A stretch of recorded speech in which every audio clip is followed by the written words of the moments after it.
Hello everybody and welcome to the Baby to Sleep YouTube channel. Today I'm going to be talking you through the clock change, daylight saving. Okay, so we're coming into October. The day before Halloween we're going to be getting what, if you've not got a child, is an extra hour in bed. Unfortunately, when you've got children, that extra hour in bed doesn't quite happen. If anything, it might actually just mean you end up an hour earlier. So what I'm going to do is give you as many tips as possible to try and help you avoid that situation. So yes, especially if you've already got an early riser, the last thing you need is a 5 o'clock riser waking at 4 o'clock in the morning. That is not helpful for anyone. So let's try and put some things into place to help. Right, first things first. We'll go for the easy route. If you've got a really chilled out, easygoing baby or a child that it doesn't really matter what time they go to bed, they're pretty chilled out, they just kind of roll with things, what you might want to do on the Saturday night is if they go to bed at 7 normally, you might just stretch them to 8 o'clock and they'll be absolutely cracking with that, and they'll just do their normal 11-hour average or however long your child sleeps for, and everything is hunky-dory. All is good with the world. Unfortunately, the majority of children and babies don't really fall into that category. They might need a little bit of help from us to help adjust them. So let's talk about how we're going to do that. We've got various options. So we've got one which is called split the difference. So this could be, again, I'm going to use 7 o'clock as a bedtime as an example, just because it's really easy. So what you might do is, rather than pushing them to 8 o'clock, you might decide that actually you'll move them to 7:30 on Saturday night. So then on Sunday night, the new 7 o'clock is what basically was the old 8 o'clock. Okay, so you might try and do it that way. So it's not a huge difference. It may mean that your little one will wake up half an hour earlier, but you might be more accepting of half an hour early than an hour early. Okay, so that might be a way to go. The other option, and by the way, don't worry, I'm going to give you some tips in a minute on how you can make all these work for you. So I'm just going to run through the options first, see what you feel possibly sits right with you, and then we'll talk about how you can obviously do the best things to implement these properly. So the other option is gradually. So if you've got quite a sensitive sleeper, so one that if they tend to go to bed later, naturally ends up waking earlier. I feel your pain, by the way. That's what I have in Sophia. She cannot go to bed later. Tried her many times thinking maybe we can chill and watch a film together. No, because we get an early rise in the morning. So it's just, So yeah, sometimes if you've got a really sensitive sleeper, you need to tweak things a little bit more gradually. So the way that you would possibly do this is you have to plan. If you're working, that can be really hard, especially if you've got things like nursery involved as well, because this takes a good few days to actually start implementing. So we're talking, what you're working towards is Saturday night being an 8 o'clock bedtime based on 7 o'clock being normal. So the way you would have to do this is you'd shift back 4 days. So what's that? Saturday, Friday, Thursday, Wednesday. So on Wednesday night, what you would actually do is then you'd put your child to bed at 7:15. So you just do it 15 minutes later, in the hope that that 15 minutes later doesn't have too much of an effect and they wake up 15 minutes later in the morning. The following day, you'd put them to bed at 7:30. So that's just an extra 15 minutes later than they went the night before. And then following night on Friday night, you'd do 7:45. And then on Saturday night, you'd move them to 8 o'clock. So that's a gradual way to do it. Now, the reason I say this can be tricky is it's not just about what time they go to sleep. So this is the bit that's really important for all of these transitions, depending on how you do it, whether it's cracking on with it, whether it's splitting the difference, or whether you're going down a gradual route. It's not as straightforward as just stick them to bed at that time. Some might be. But what you really want to do is focus on trying to make sure that you shift the whole day routine a little bit. So for example, our body clocks are programmed to do certain things. So if we eat at the same time every day, we tend to get hungry around the same time every day. If we go to bed at the same time, we tend to get tired at the same time, because our body's producing that melatonin because it's used to going to sleep at a certain time. Our brain basically takes in everything. So our eyes see things, these signals go through to our brain and they tell us what we're going to be doing. They tell our body what we should be doing. So what we need to do is tweak these a little bit. So what we might want to do is shift all of our meal times. So if we're going on the gradual route, if we're just going to do 15 minutes later each day, what we might do is move all the meal times 15 minutes later each day as well. And then we might also move the naps 15 minutes later a day.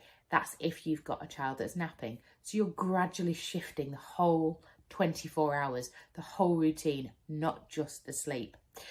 If you're going for half an hour later, if you're going to split the difference, do 7:30 on Saturday night, 7 o'clock on Sunday night.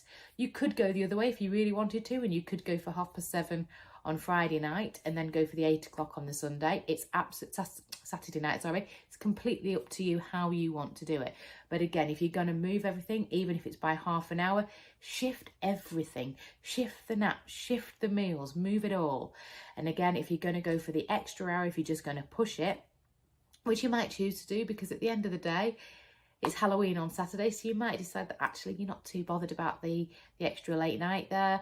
So you might be okay with it, you know, going out on Saturday night rather than Sunday if they've got school on Monday. So, yeah, but what you want to try and do is avoid sitting there for the extra hour. You don't want to have all your meals at the same time. Say, for example, you have tea at 5 o'clock. Maybe you've normally finished eating by 5:30, and normally an hour and a half later they're in bed. You don't want them just sitting there for 2.5 hours, because actually that's just going to not, you know, they're going to be irritable by the time they actually get to go to bed. So what you want to do is, if possible, shift everything, shift your meals, but maybe go for an extra walk in the afternoon or something. Go outside, go to the park, spend a bit longer out at the park, move your meal times a bit later, and then obviously have some, you know, even if it's half an hour, so you've just got extra half an hour of playing or something between when you've had your tea and when it's bedtime. Just fill the day a little bit more with physical activity, just so it's tricking the brain. We want to try and have as much natural daylight as possible. I know that's tricky, because obviously it's getting darker earlier, but we really want to help with that as well. So get out and about during the day, plenty of exercise, not just sitting stagnant. So these are all things that you can do as well to help. So the other things to consider is the fact that the mornings will then suddenly be a little bit lighter. So they've probably got used to really dark mornings now.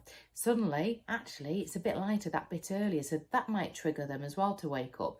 So if you've not got blackout blinds up, you might want to put some up temporarily. You can get ones that just Velcro to the side, so you don't have to go out and get some really expensive blackout blinds or anything like that.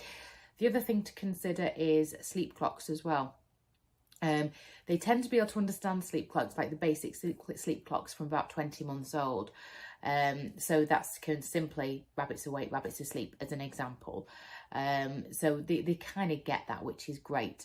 Some of them are a little bit more complicated, and you want to try and avoid ones that are really, really bright as well. But yeah, just really simplistic with sleep clocks. The other things you want to do with that is, in that morning, if they are waking that bit earlier, rather than getting up for the day, go into the room with them and just sit with them in the dark, nice and quiet, because we really want that body clock to get used to actually being in bed in the dark still, and not actually starting the day till the time that you say it's okay to start the day. And this is where sleep clocks can come in really, really handy, because you're not the bad guy. You're just waiting for the clock to say it's morning. So these are all ways that you can actually help as well, and they'll come in really handy naturally with early risers. So sleep clocks are a really good idea as well. So these are just a few things to consider. So lots of exercise, not spending too much time just sitting down, stagnating, waiting for bedtime to actually come. I've got to think of everything that I want to tell you, don't I? Gosh, there's so much information when it comes to clock changes. Like I say, shifting the bedtime an hour later if need be, if you've got a really chilled out, easygoing child. Oh, that's what I wanted to say. I knew there was something. It's always the way.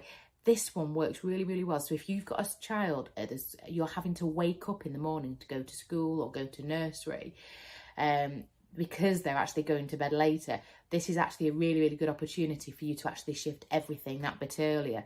So that way it can actually work really, really go well in your favour, because you'll then get more of an evening and you're not having to wake up your tired child in the morning.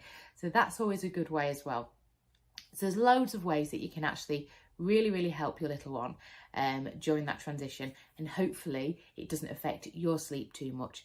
Get yourself an early night anyway, just in case. Nobody wants a cranky pants on Halloween, which is what we could be doing. We could all be really, really irritable and really, really frustrated because we're all really, really knackered. So yeah, let's try and get an early night ourselves. I'm going to have to take my own advice on that one. And just basically enjoy it. And what you've got to also remember, you are not in this alone. We are all doing it. Every single one of us, we're all going through that goddamn clock change at the same time. We're all going to have potentially a bit of early rising going on, but it doesn't last. It really doesn't last. We're all in it together and it doesn't last. If you find that things are a bit tricky here and there, you know, reach out for some help if you're not getting back on track, but it shouldn't take long to get back on track. What you might want to do, if you want to just do bedtime a bit later, you might decide to throw an early, sort of like a late morning, very early afternoon cat nap in there or something like that with the older children that aren't maybe napping anymore. With your younger ones, you might decide to throw an extra nap in there just to get them through to bedtime. But they're just a few extra little bits for you anyway. I hope you found this helpful. We have loads and loads of videos on the YouTube channel, so get yourself subscribed. You will get a new video every single week with brand new information on, and that's going to help and support you on your parenting journey. So I hope you found this helpful, and I'll see you on our next week's video. See you later. Bye.